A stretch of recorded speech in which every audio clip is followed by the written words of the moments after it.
It has been a rough year for Louisiana farmers. The recent flooding just adds to a list of difficult times for local farms. And it all comes down to the amount of rain that we've seen in the last 18 months.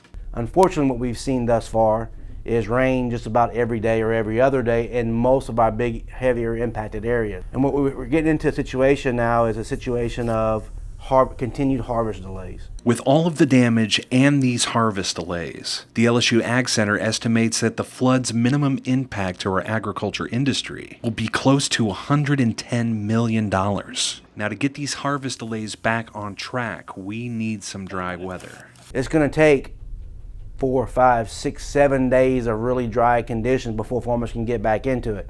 So these little 3/4, half-inch rains that we're getting, all that's doing is adding another day until those farmers can go back into those fields. With more rain possibly headed this way, local farmers are doing what they can to be ready. And as a farmer, you expect setbacks and you try to plan for the worst and hope for the best. It's just very hard for us as farmers. It's exhausting, but we do it. Now, unfortunately, we could see a rough crawfish season due to the flooding. It all comes back to these harvest delays. A good percentage of our rice producers, they're in a rice crawfish rotation.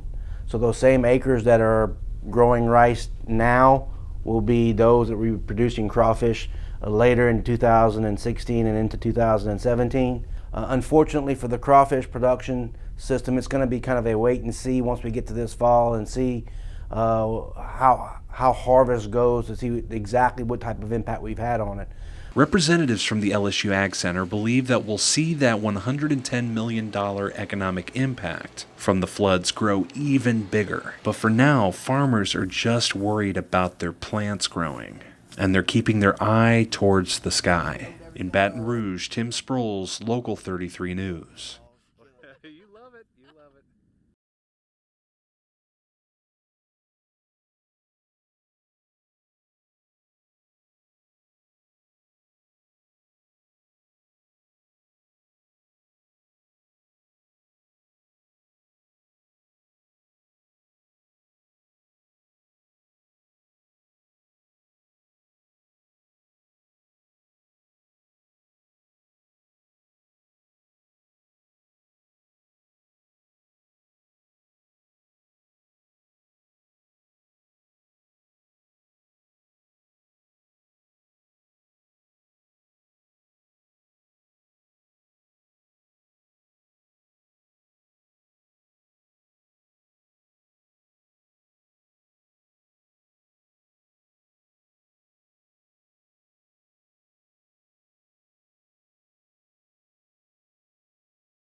for here in Louisiana, the majority of the commodities that we grow, we're a relatively small percentage of total U.S. production.